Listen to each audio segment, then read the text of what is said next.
معاذ نے اسے دیکھنا تک گوارا نہ کیا، نہ ہی تعریف کے دو جملے بولے تھے، بس اپنا مطلب آیا۔ رجا کی آنکھیں نم ہوئیں۔ رجا کی کلائی میں سجی چوڑیوں کی چنکار کمرے میں گونجنے لگی۔ معاذ نے ناگواری سے پہلو بدلا، یہ چوڑیاں اور جوڑی اتارو، مجھے شور بالکل پسند نہیں، اور آج کے بعد میں جب یہاں آؤں تو یہ چوڑیاں اور بھاری جوڑی مت پہننا۔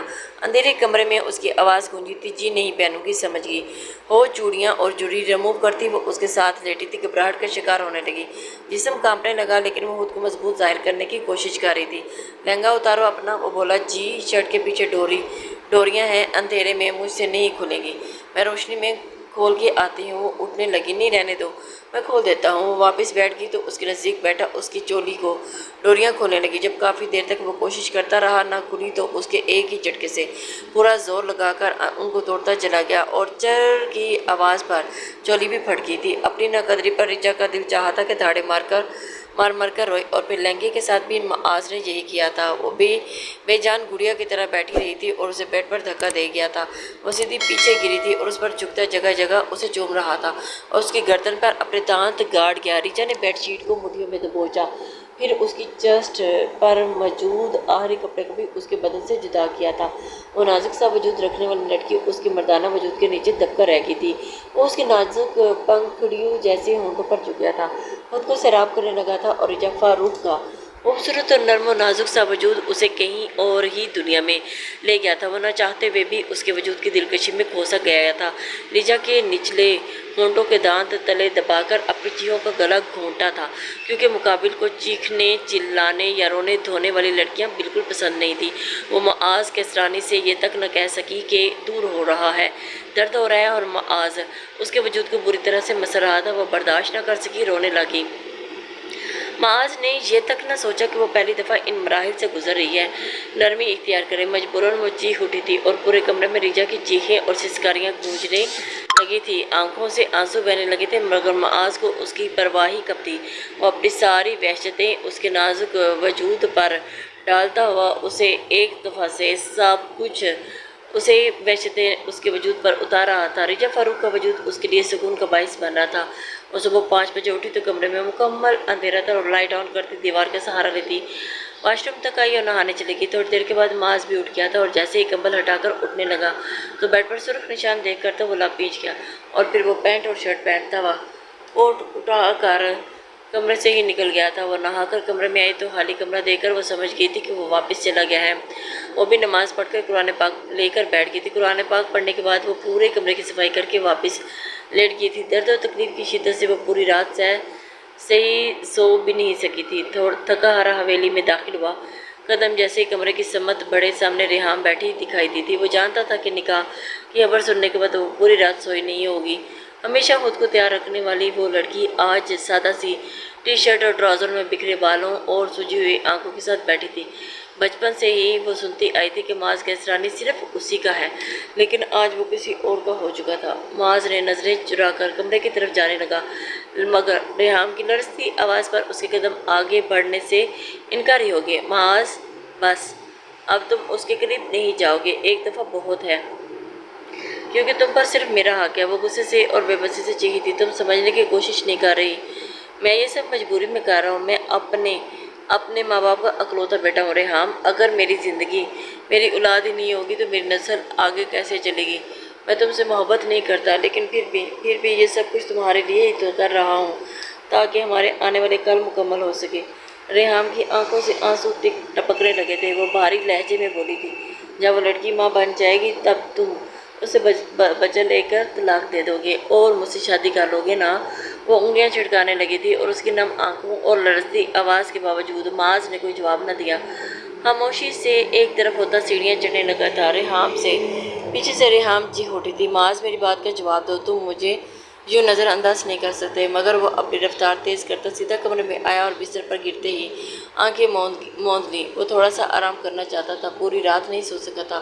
وہ شاور کے نیچے کھڑا تھا، پانی کی دھاریں اس کے چہرے اور وجود پر گرتی جا رہی تھی۔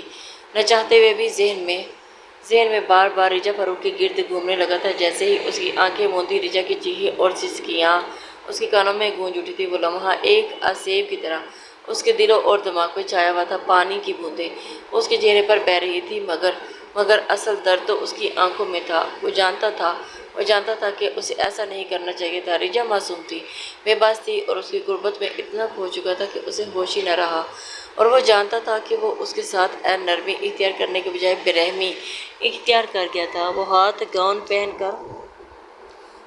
پہن کر باہر نکل گیا تھا، تولیے سے بال رگڑتا ہوا تولیہ ایک طرف اچھال گیا تھا اور اپنی ساری سوچوں کو جھٹکتا ہوا وہ فریش ہو کر نیچے آیا اور حویلی کے سب لوگ ڈائننگ ٹیبل پر موجود تھے سوائے ریحان کے۔ مراد کیسرانی نے سنجیدہ لہجے میں پوچھا، تم نے اس لڑکی سے کانٹریکٹ پیپرز پر سائن کروا لیے ہیں؟ یہ نہ ہو کہ وہ بچہ پیدا کرنے کے بعد اسی بنیاد پر تمہیں یا ہمیں بلیک میل کرے۔ معاذ نے سر ہلایا، جی سب کر لیا ہے، آپ فکر نہ کریں، میں نے فارم ہاؤس پر بھی سب نوکروں کو سمجھا دیا کہ وہ اس کا خیال رکھیں۔ معاذ کے دادا مطمئن ہو کر کھانے میں مصروف ہو گئے تھے، جبکہ معاذ نے بے چینی سے پہلو بدلا تھا۔ وہ نہ چاہتے ہوئے بھی فارم ہاؤس پر گزری رات کے بارے میں سوچنے لگا تھا۔ کتنا سکون محسوس کیا تھا اس نے، اس سکون کو یاد کرتے ہوئے بے چین ہو رہا تھا۔ دل بار بار ریجا فاروق کی غربت کو مچلنے لگا، لیکن وہ اپنی ساری سوچوں کو جھٹکتا ہوا تیار ہو کر حویلی سے نکل گیا تھا، اور ایک ہفتہ گزر گیا تھا لیکن معاذ نے ریجا کے قریب آنا گوارا نہیں کیا تھا۔ وہ روز نوکروں کو فون کر کے اس کی خیریت دریافت کر لیتا تھا، مگر دل کی بے چینی کم ہونے کا نام ہی نہیں لے رہی تھی، بڑھتی چلی جا رہی تھی۔ اس کے دل کی دھڑکن کو سکون نہیں آ رہا تھا، بار بار دل چاہتا کہ سب کو چھوڑ چھاڑ کر اسی کے پاس چلا جائے، مگر ضد اور ضبط کے بوجھ تلے وہ خود کو مصروف کرنے کی کوشش کرتا رہا تھا۔ وہ حویلی آ گیا مگر وہاں بھی دل کو سکون نہ ملا، جذبات کی شدت اسے بے چین کر رہی تھی۔ بستر پر لیٹتے ہوئے بھی ریجا کا خیال ایک پل کے لیے بھی اسے نہ چھوڑتا۔ وہ مجبور ہو کر کمرے سے باہر نکل گیا۔ ریحان نے اتنی رات کو حویلی سے نکلتے ہوئے دیکھ لیا اور اس کا دل ایک بار پھر ہموم کے آنسو رو دیا تھا، اور اس کے دل میں ریجا کے لیے مزید نفرت اور حسد بھر گیا تھا۔ رات کے 2 بجے معاذ فارم ہاؤس کے دروازے پر پہنچا اور آہستہ سے اندر داخل ہوا تھا تو کمرے میں گپ اندھیرا تھا، مگر خاموشی میں بھی کسی کی بھاری سانسوں کی آواز گونج رہی تھی۔ دروازہ بند ہونے کی آواز پر ریجا چونک گئی تھی اور وہ سہم کر اٹھ بیٹھی۔ معاذ آپ ہیں؟ اس نے لرزتی آواز میں پوچھا۔ معاذ کے صحیح اندازے پر حیران رہ گیا، تمہیں کیسے پتہ چلا؟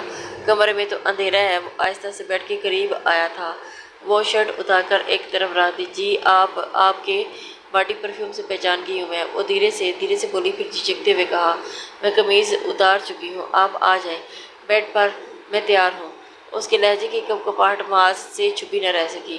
وہ رک سا گیا تھا اور نرم لہجے میں بولا، نہیں تم میری کمر دبا دو، حویلی سے آتے آتے تھک گیا ہوں، بدن ریلیکس ہوگا تو ہی تو تمہارے قریب آ سکوں گا۔ ایک ہفتے سے جو بے چین اس کے وجود میں سرایت کر گئی تھی، اور اب اس بے چینی کا نام و نشان تک نہ تھا۔ جی میں دبا دیتی ہوں، وہ دھیرے سے بولی تھی، اور جھجکتے ہوئے وہ اس کے قریب اوپر بیٹھ کر اس کی کمر دبانے لگی۔ کافی دیر تک وہ یوں ہی اس کی کمر دباتی رہی۔ معاذ نے پلٹ کر سیدھا ہونا چاہا تو ریجا لڑک کر براہ راست اس کے اوپر جا گری تھی۔ وہ لمحہ دونوں کے لیے عجیب سا تھا، سانسوں کی تیز دھڑکنیں ایک دوسرے کے وجود کو گھلنے لگی تھی۔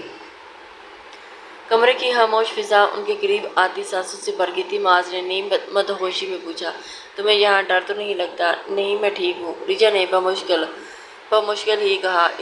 اس کی اتنی نزدیکی پر ریجا کی دل کی دھڑکنیں تیز ہوئی تھی۔ معاذ نے اس کی کمر کو مضبوطی سے پکڑا تو کانپنے لگی تھی اور اس کے چہرے پر انگلیوں کے نشان ٹریس کرنے لگا۔ پہلی دفعہ جب تم میرے قریب آئی تھی تو بہت روئی تھی، اس کے لیے میں بہت تم سے معافی چاہتا ہوں۔ اس وقت مجھے اپنا ہوش نہیں تھا، تھوڑی زیادہ سختی کر گیا تھا۔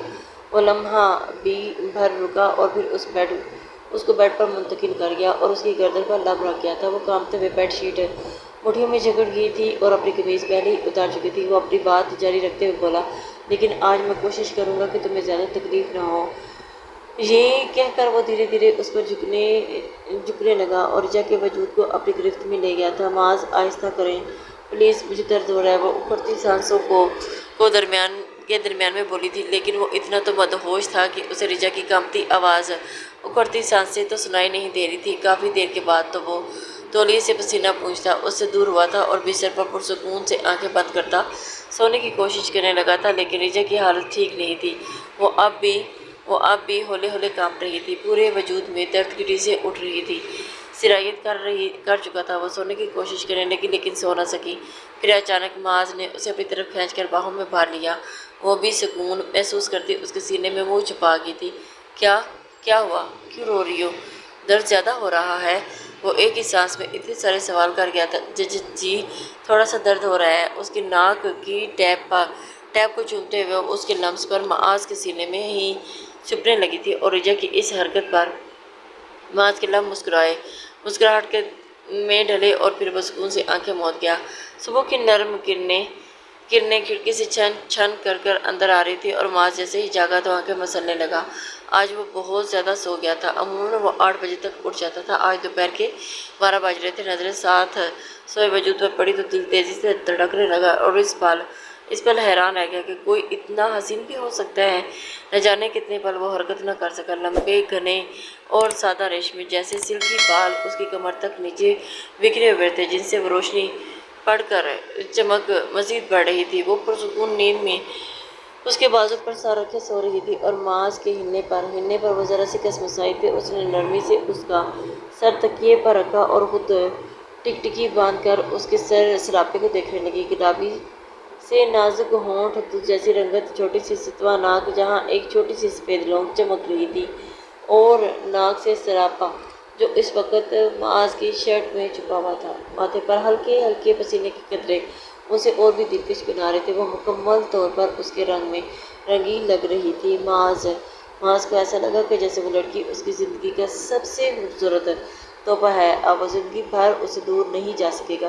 محبت نے پہلی ہی نظر میں اس کے دل پر دستک دے دی تھی۔ وہ بہت ہی پیار سے اس کے لبوں پر جھکا تھا اور پہلے ہلکے سے ہی اس کے ہونٹوں پر ہونٹ رکھ دیے تھے اور اس کے ہونٹ مسکراہٹ میں ڈل گئے تھے۔ وہ بیڈ سے اٹھ گیا تھا اور فریش ہونے کے لیے واش روم چلا گیا۔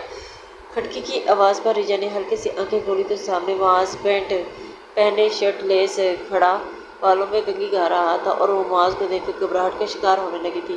وہ جلدی سے اٹھی تو درد کی شدید لہر سے ٹکرا کر رہ گئی تھی۔ خود کو سنبھالتی ہوئی دوبارہ جلدی سے کمبل میں خود کو چھپانے لگی جو صرف معاذ کی شرٹ پہنے ہوئے تھی۔ معاذ جو شیشے میں اس کی ساری حرکتیں دیکھ رہا تھا، خاموشی سے اس کی طرف آیا تو وہ جلدی سے چہرہ چھپانے لگی تھی۔ رجا نے شرم سے نظر جھکا ہی لی تھی۔ میری شرٹ دو، وہ بولا اور اپنی ہنسی کو کنٹرول کرنے لگا تھا۔ میرے پاس نہیں ہے آپ کی شرٹ، وہ کہتے ہوئے جلدی سے کمبل میں گھسنے لگی تھی۔ یہ جو تم نے پہنی ہوئی ہے یہ کیا ہے؟ بتاؤ، چلو جلدی دو۔ وہ اپنے ساتھ کوئی کپڑے نہیں لایا۔ مجھے باہر جانا ہے، میں ایسے نہیں جا سکتا۔ وہ پینٹ کی جیبوں میں ہاتھ ڈالے بڑے مزے سے بولا تو وہ روحانسی ہوئی تھی۔ میں نیچے کچھ نہیں پہنا ہوا، آپ پلیز مجھے میرے کپڑے دے دیں۔ وہ تھوڑی دیر کے لیے پلیز باہر چلے جائیں، میں ابھی اتار کر دے دیتی ہوں۔ وہ اس کی حالت سے ملحوظ ہوتے ہوئے یہ کیا بات ہوئی؟ بیوی ہو میری، میں 2 دفعہ تمہارے قریب آ چکا ہوں، اب تک تمہاری شرم اتر جانی چاہیے تھی، تم اب بھی شرما رہی ہو۔ وہ مسلسل نگاہیں اس پر جمائے ہوئے تھا اور وہ شرم سے کمبل سے نکلنے کا نام ہی نہیں لے رہی تھی۔ وہ تو لائٹ بند ہوتی تو اس کے لیے اتنی گھبراہٹ نہیں ہوتی تھی۔ معاذ پلیز میرے ساتھ ایسا نہ کرے۔ اب باقاعدہ ہاتھوں میں چہرہ گرائے ہوئے رو رہی تھی۔ رجا یار کیا ہو گیا؟ میں مذاق کر رہا تھا تمہارے ساتھ، پلیز رونا بند کرو، اس کو باہوں میں بھرتے ہوئے پیار سے بولا تھا۔ اچھا میری طرف دیکھو، ادھر دیکھو نا، میں نے کہا نا میری طرف دیکھو میری جان۔ وہ اتنے پیار سے بولا کہ رجا کا دل بے اختیاری دھڑکنے لگا تھا۔ اس کی اس حرکت پہ یقین ہی نہیں آ رہا تھا۔ وہ اس کے چہرے کی طرف دیکھنے لگا تو وہ جیسے اس کی آنکھوں میں کھوسی گئی تھی۔ معاذ نے بڑی پیار سے اس کے گال پر اپنے لب رکھے اور وہ جی جان سے کانپ اٹھی تھی۔ اب جلدی سے تیار ہو کر نیچے آؤ، میں انتظار کر رہا ہوں۔ وہ چلا گیا تھا لیکن وہ ابھی تک اس کے خیالوں میں اس کے لمس سے باہر ہی نہیں نکل رہی تھی۔ وہ جلدی سے واش روم بھاگی تھی اور فریش ہو کر وہ باہر آئی۔ گیلے بالوں میں ہی چٹیاں بنا کر وہ برقع پہن کر باہر آ گئی تھی۔ کچن میں کھڑا شرٹ لیسی ناشتہ بنا رہا تھا۔ یہ لیں آپ کی شرٹ، اس کی طرف شرٹ بڑھائے بولی تھی تو وہ مسکراتا ہوا اس سے لے کر پہننے لگا۔ نیچے کے 3 بٹن بند کرتا ہوا وہ واپس کام میں مصروف ہو گیا تھا۔ تھوڑی دیر کے بعد وہ اس کے سامنے آملیٹ، بریڈ اور ایک پراٹھا رکھ کر پلٹ گیا۔ چائے کیوں کپوں میں ڈال کر وہ کرسی پر بیٹھ گیا اور وہ ابھی تک ان کے رجا کھانا کھاؤ وہ حجاب کے نیچے ہی کھانا کھانے لگی تھی تو معاذ اس کا یہ انداز بہت برا لگا۔ رجا تم چہرے سے نقاب ہٹا سکتی ہو، کل رات میں تمہارا چہرہ دے چکا ہوں اور میں تمہارا شوہر ہوں، مجھ سے کیسا پردہ؟ میں نے سب نوکروں کو آج کے دن چھٹی دے دی ہے تو تمہیں گھبرانے کی ضرورت نہیں، فارم ہاؤس پر کوئی نہیں ہے۔ اور سر اس بات پہ ہلاتے چہرے سے نقاب ہٹا گئی تھی اور کھانے میں مصروف ہو گئی۔ ہلکی باتوں سے اس کی جھجک ختم کر چکا تھا۔ اب وہ بغیر گھبرائے جواب دے رہی تھی۔ ایک خوبصورت اور بھرپور گزار کر اسے فارم ہاؤس چھوڑ کر حویلی واپس آ گیا، جہاں مراد کیسرانی ریحام کی شکایت پر اس کی پیشی لگائے بیٹھے تھے۔ تم روز فارم ہاؤس کیا کرنے جاتے ہو؟ معاذ کہیں اس لڑکی سے دل تو نہیں لگا لیا؟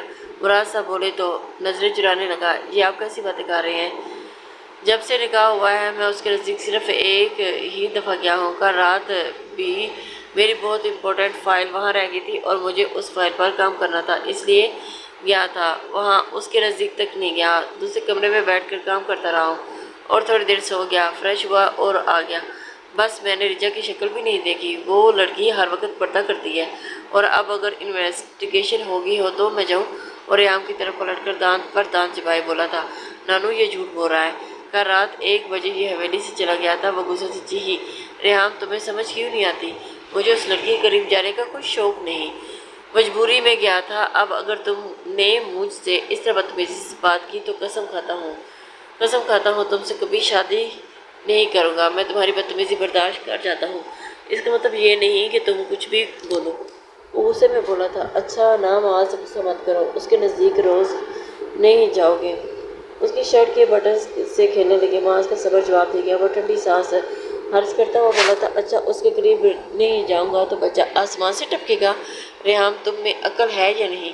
اس طرح تو وہ پوری زندگی فارم ہاؤس بیٹھی رہے گی اور ہوگی پھر ہماری شادی، اور اس کے نزدیک جاؤں گا ریحام تو بچہ ہوگا، تمہیں یہ کڑوا گھونٹ پینا ہوگا، ورنہ اس طرح میری روز شکایت دادی کے سامنے کرتی رہو گی تو اپنے لیے کوئی اور لڑکا ڈھونڈ لو، پھر مجھ سے شادی نہیں کرنی تم سے۔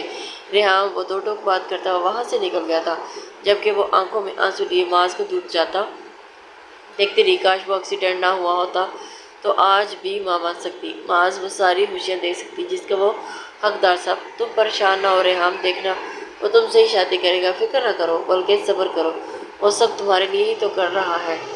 مراد کیسرانی اسے سمجھائے وہ اسوات میں سر ہلاتی ہوئی خاموش ہو گئی تھی۔ اب وہ حویلی بہت کم آتا تھا، فارم ہاؤس پر ہی رہتا تھا۔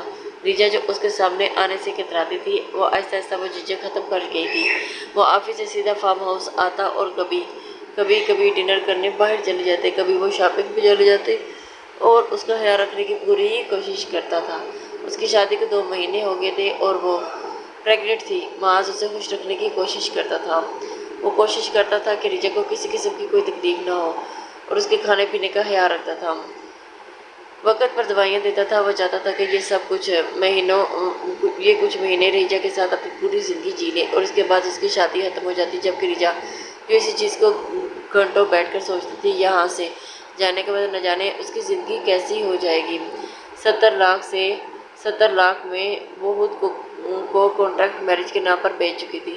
ان کچھ مہینوں کے بعد وہ ناپاک ہو جائے گی اور نہ ہی اس کے پاس کچھ ایسا بچے گا کہ وہ اپنے دوسرے شوہر کو کچھ دے سکے گی۔ اس نے سوچ لیا تھا کہ جب وہ یہاں سے جائے گی تو وہ اپنا بوتیک کھولے گی اور خود کو بے حد مصروف کر لے گی، جہاں نہ اسے معاذ کی یاد آئے گی اور نہ ہی اپنے بچے کی۔ یہ سوچتے ہوئے اس کی روح فنا ہونے لگتی تھی۔ وہ دوبارہ شادی کی کبھی بھی شادی نہیں کرے گی کیونکہ اسے دھتکار سے ڈر لگتا تھا، اور وہ ظاہر ہے اگر دوسری شادی کرے گی تو اس کے دوسرے شوہر کو پتہ چل جائے گا کہ وہ کنواری نہیں ہے۔ وہ فیصلہ کر چکی تھی کہ وہ معاذ کیسرانی کی زندگی سے نکلنے کے بعد کسی دوسرے شہر چلی جائے گی، کسی دوسرے مرد کو اپنی زندگی میں شامل نہیں کرے گی، اور اپنی جوانی کا سب سے خوبصورت تحفہ جب معاذ کیسرانی پر لٹا چکی ہے تو وہ کبھی بھی دوسرے مرد کو بیوقوف نہیں بنائے گی۔ دن یوں ہی گزرتے جا رہے تھے۔ وہ معاذ کیسرانی کو سوچتے ہوئے گھنٹوں دیکھتی، اور جیسے ہی اس خوبصورت مرد کو دیکھتی تو دیکھنے کے علاوہ ریجا کے پاس کوئی اور کام نہ ہوتا۔ وہ جی بھر کر معاذ کو دیکھتی اور جیسے اس کے ایک نقش کو دل میں بسا لینا چاہتی تھی۔ کیا ہو گیا، کیا پتا پھر اسے یہ چہرہ دوبارہ دیکھنے کو نصیب ہو یا نہ ہو۔ اس کے دل میں ممتا جاگ جاتی، پیٹ میں پلتے بچے کے بارے میں سوچ کر گھنٹوں روتی، اور پھر معاذ مجھے معاف کر دینا میرے بچے، اپنی ماں کو معاف کر دینا، میں مجبور تھی۔ انہی سوچوں میں گم کب 9 مہینے گزر گئے اسے پتہ ہی نہ چلا۔ 9 مہینے گزرنے کے بعد ریجا کو ہسپتال لے جایا گیا۔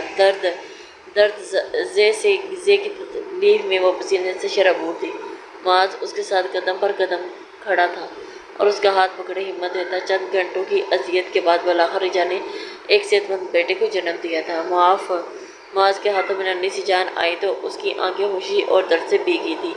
وہ لمحہ بھر وہ لمحہ شاید اس کی زندگی کا سب سے قیمتی لمحہ تھا، لیکن جب دماغ میں یہ سوچ پیدا ہوئی کہ اب اسے ہمیشہ ہمیشہ کے لیے ریجا فاروق سے علیحدگی اختیار کرنی ہے تو وہ ضب سے انگلیاں پیچ گیا اور آنکھیں ضب سے سرخ ہو چکی تھی۔ وہ جانتا تھا کہ اگر وہ ریجا کو اپنے پاس رکھنے کی بات کرتا تو گھر میں کہرام مچ جاتا۔ وہ ریجا کے بغیر نہیں رہ سکتا تھا اور نہ ہی وہ اسے چھوڑ سکتا تھا۔ ابھی وہ اس کے بارے میں کچھ سوچتا، نوکروں کے ذریعے مراد کیسرانی تک خبر پہنچ چکی تھی کہ ریجا ماں بن گئی ہے، تو پورا خاندان ہسپتال جا پہنچا۔ بڑے حال میں قدموں کی چاپ اور چہروں کی سنجیدگی نے ریجا کا دل دہلا دیا تھا۔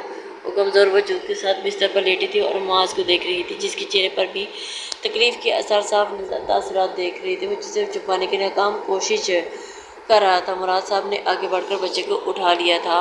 یہ بچہ ہمارا ہے، اسے حویلی لے کر جائیں گے اور اس کے بعد یہ رسم ہمارے خاندان کی ہے اور یہی فیصلہ تم نے کانٹریکٹ پر سائن کیے ہیں اور تمہارا اس بچے سے کوئی تعلق نہیں ہوگا۔ اب اپنا وعدہ پورا کرو اور اس بچے کو ہمارے حوالے کر دو۔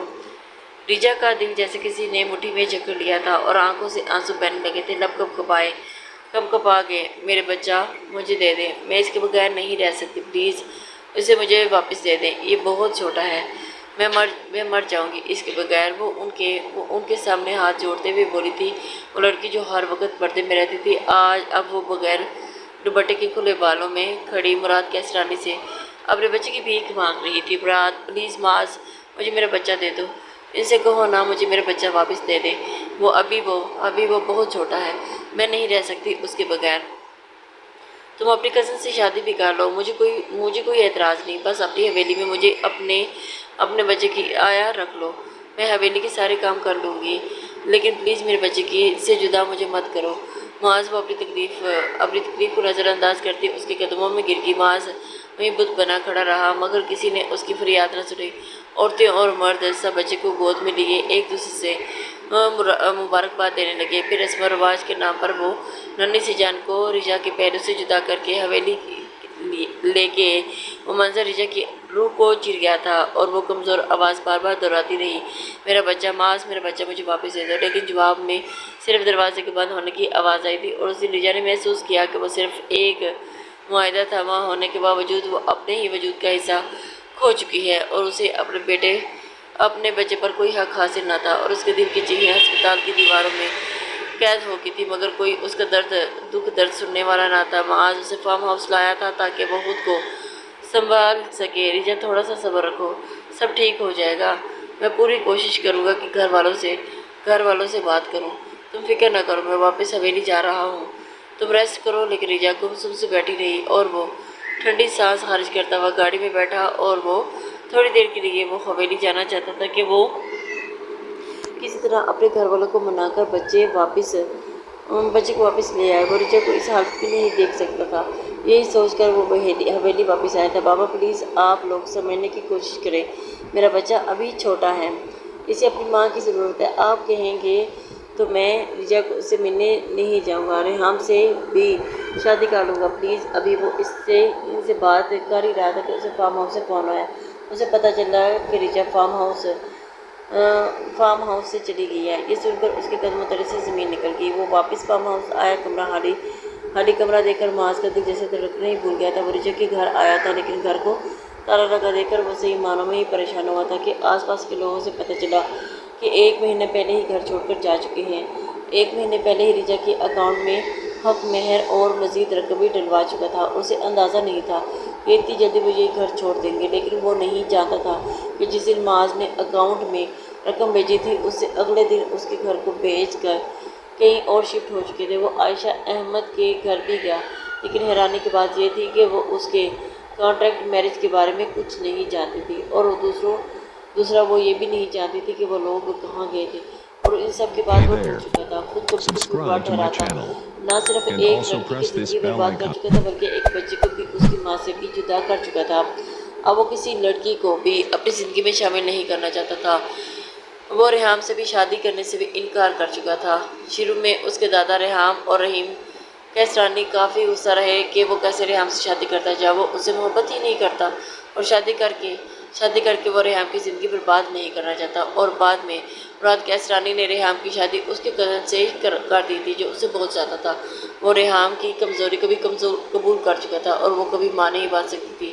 راہم کو اسی سے کوئی فرق نہیں پڑتا تھا کیونکہ وہ اس سے محبت کرتا تھا، اور معجزہ یہ ہوا کہ شادی کے صرف 1 مہینے بعد ہی حویلی اسے خبر ملی کہ وہ ماں بننے والی ہے، اور پھر 9 مہینے بعد اس کے ہاں ایک پیاری سی بیٹی پیدا ہوئی، اور اپنی زندگی بہت خوش تھی۔ وہ اپنے رب کا شکر ادا کرتی تھی کہ خدا نے اسے اولاد جیسی نعمت سے نوازا تھا، جبکہ معاذ اپنے بچے کو خود ہی سنبھال رہا تھا۔ دن کے وقت وہ ریحام کے پاس ہوتا اور شام کو وہ آفس سے فری ہو کر اپنے بچے کو ریحام سے لے لیتا۔ ریحام دونوں بچوں کو سنبھال لیتی تھی۔ جب سے رجا معاذ کی زندگی سے گئی تھی تو وہ ہنسنا ہی بھول گیا تھا، اور آج وہ دونوں اپنے بچوں کو شاپنگ کے لیے ایک مال میں بیٹھے ہوئے تھے جہاں بچوں کو کپڑوں کی بہت اچھی ویرائٹی ملتی تھی۔ ریحام یہ دیکھو یہ کیسا ہے، وہ ریحام سے پوچھ رہا تھا۔ نہیں، کلر عجیب سا ہے، مجھے بالکل بھی پسند نہیں ہے، دیکھو یہ کیسا ہے۔ معاذ نے اس بات میں سر ہلایا تو وہ ڈھیر ساری شاپنگ کر کے گھر کی طرف روانہ ہوئے تھے کہ راستے میں ہی گاڑی خراب ہو گئی تھی۔ معاذ کیا ہوا؟ ریحام گاڑی گرم ہو گئی ہے، پانی ڈالنا پڑے گا، تم یہاں بیٹھو، میں سامنے والے گھر سے پانی لے کر آتا ہوں۔ وہ سر ہلاتی ہوئی بچوں کی طرف متوجہ ہو گئی تھی، اور معاذ نے ٹھنڈی سانس خارج کی اور سامنے والے گھر کا وہ دروازہ بجایا تھا۔ کون ہے؟ اندر سے ایک نسوانی آواز آئی۔ جی آنٹی، مجھے تھوڑا سا پانی مل جائے گا، میری گاڑی گرم ہو گئی ہے، وہ کہہ کر خاموش ہو گیا تھا۔ اچھا بیٹا، 2 منٹ میں دیتی ہوں۔ جیسے ہی دروازہ کھول کے وہ کھلا تو وہ دنگ رہ گیا۔ آپ؟ رقیہ بیگم کے ہاتھ میں پانی کا جگ زمین پر گرا۔ ریحام بھی دونوں بچوں کو لے کر گاڑی سے باہر نکل آئی تھی۔ ریجا کہاں ہے آنٹی؟ مجھے اس سے بات کرنی ہے، وہ سنجیدگی سے بولا تھا۔ جب کوئی جواب نہ آیا تو وہ غصے سے دروازہ کھولتا اندر داخل ہوا۔ رقیہ بیگم اسے روکتی رہ گئی، لیکن وہ اسے راستے میں آئی ہر چیز کو ٹھوکر مارتا چلا گیا تھا۔ اتنا شور کیوں ہے؟ کون آیا ہے؟ سامنے سے آتے معاذ کو دیکھ کر وہ دھانگی رہ گئی تھی۔ اتنی مشکل سے تو وہ زندگی کی طرف لوٹی تھی، اب پھر معاذ کی زندگی میں واپس آ گیا تھا، اور وہ سنجیدگی سے اس کے چہرے پر نظریں گاڑے اسے دیکھ رہی تھی۔ کھڑا تھا۔ معاذ پلیز غصہ نہ کرو، 2 سال بعد ملی ہے وہ تمہیں، سکون سے بیٹھ کر بات کرو۔ ریحام نے اسے سمجھانا چاہا۔ کیسے آرام سے بات کرو ریحام؟ یہ لڑکی مجھے اپنی محبت میں قید کر کے بغیر بتائے فارم ہاؤس سے چلے گئی، اور تم کہہ رہی ہو کہ آرام سے بات کرو؟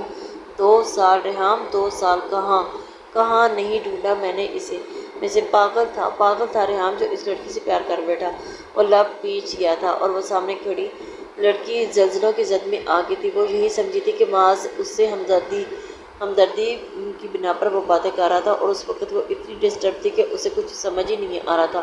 اور تمہیں کیا مجھ پر یقین نہیں تھا کہ جب میں تمہیں کہا تھا کہ صبر کرو، میں سب کچھ ٹھیک کر دوں گا، تم نے میرے یقین نہیں کیا؟ کیا بتاؤ مجھے؟ وہ غصے سے چیخا تھا۔ میں ڈر گئی تھی۔ معاذ، میرا بچہ کہاں ہے؟ خدا کے واسطے مجھے بتا دو میرا بچہ کہاں ہے؟ اپنے بچے کے لیے میں پل پل تڑپی ہوں۔ معاذ، مجھے معاف کر دو۔ اس وقت حالات ایسے تھے کہ مجھے لگا کہ تم اپنے گھر والوں کا ہی ساتھ دو گے اور مجھے طلاق دے دو گے، اس لیے بغیر سوچے سمجھے ہی تمہیں چھوڑ کر وہاں سے آ گئی تھی۔ مجھے معاف کر دو۔ وہ اس کے قدموں میں بیٹھ گئی تھی، اور معاذ اسے اٹھا کر سینے سے لگا گیا تھا۔ ماما، بابا، روحان کی آواز پر اس سے دور ہوئی تھی۔ میرا بچہ، میرا پیارا بچہ، وہ والہانہ انداز میں اسے چوم رہی تھی۔ میں نے تمہیں کبھی طلاق دینے کا سوچا بھی نہیں تھا، اور میں تو ریحام سے بھی شادی نہیں کی۔ پوچھ لو اس سے، مجھے مزید مت تڑپاؤ۔ رجا، واپس آ جاؤ، میری زندگی میں مجھے اور میرے بیٹے کو تمہاری ضرورت ہے۔ اور اس کے سر پر بوسہ دیتے ہوئے بولا تھا تو وہ اس کے رجا نے نظر چکا لی۔ کیا تم مجھے پھر سے اپنی زندگی میں جگہ دو گے؟ وہ روتے ہوئے اس کی طرف بولی تھی۔ تم کبھی میری زندگی سے گئی ہی نہیں، تمہاری یاد کے ساتھ ہی تو میں نے یہ 2 سال گزارے ہیں۔ پلیز واپس آ جاؤ رجا، مجھے تم پہلی ہی نظر میں بہت اچھی لگی تھی، محبت ہو گئی تھی۔ معاذ نے اس کی آنکھوں میں دیکھ کر جواب دیا تھا۔ وہ روتے ہوئے معاذ کے سینے سے جا لگی تھی، اور معاذ نے ہاتھ بڑھا کر ریحام سے اپنے بیٹے کو اٹھا کر اپنے بیٹے کو لے لیا تھا۔ اور یہ کتنا پیارا ہے معاذ! رجا کی طرف دیکھ کر اپنے بیٹے کو محبت سے چومتی ہوئی بولی تھی۔ ہاں، اپنے باپ پر گیا ہے، اس لیے بہت پیارا ہے۔ سارا پیارا تو ہوگا نا؟ معاذ کی اس بات پر تو ریحام اور رقیہ بیگم نے کہہ کر لگایا تھا، جس میں رجا اور معاذ کی ہنسی بھی شامل تھی۔ رقیہ بیگم نے نم آنکھوں سے اس کی جانب ہاتھ اٹھا کر اپنی بیٹی کو یوں ہی دیکھا تھا، اور دیکھتی ہی رہ گئی تھی۔ معاذ کو بہت پیار آیا تھا۔